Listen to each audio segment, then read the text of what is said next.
Mesdames, Messieurs, bonjour. Le Parti démocratique de Côte d'Ivoire, PDCI, a un nouveau chef, Tidiane Thiam.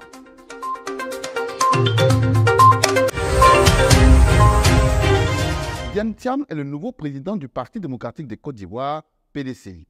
Il a été élu lors du 8e congrès extraordinaire de ce parti qui s'est tenu le vendredi 22 décembre 2023 à Yamoussoukro. Qui, rappelons-le, a été précédé par un feuilleton judiciaire. M. Thiam succède à Henri Konan Bédié, deuxième président du PDCI, qui s'est éteint le 1er août 2023 à Abidjan. Toujours au plan politique, le président Alassane Ouattara a présidé le dernier conseil des ministres de l'année 2023, le mercredi 20 décembre. En haute décision, on note que le conseil a adopté un projet de loi pour protéger l'éléphant, espèce faunique menacée d'extinction pour cause de braconnage et destruction de son milieu naturel.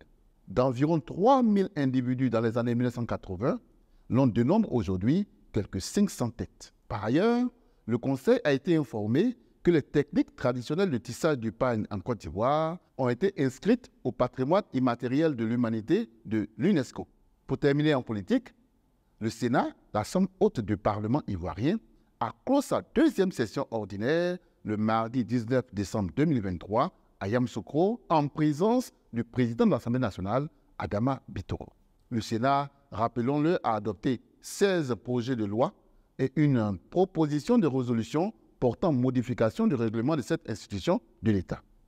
En sport, le comité d'organisation de la CAN a levé toute équivoque sur la non-interdiction de la retransmission des matchs dans les bars, maquis et restaurants. Par contre, une autorisation du COUCAN est nécessaire pour les grands espaces dits fan zone appelés villages aquaba. De même, aucun dress code n'est exigé pour accéder au stade. À l'international, on note le grave incendie qui s'est produit dans la nuit du dimanche 17 au lundi 18 décembre 2023 en Guinée-Conakry dans un entrepôt de carburant et qui a fait 18 morts et plus de 200 blessés.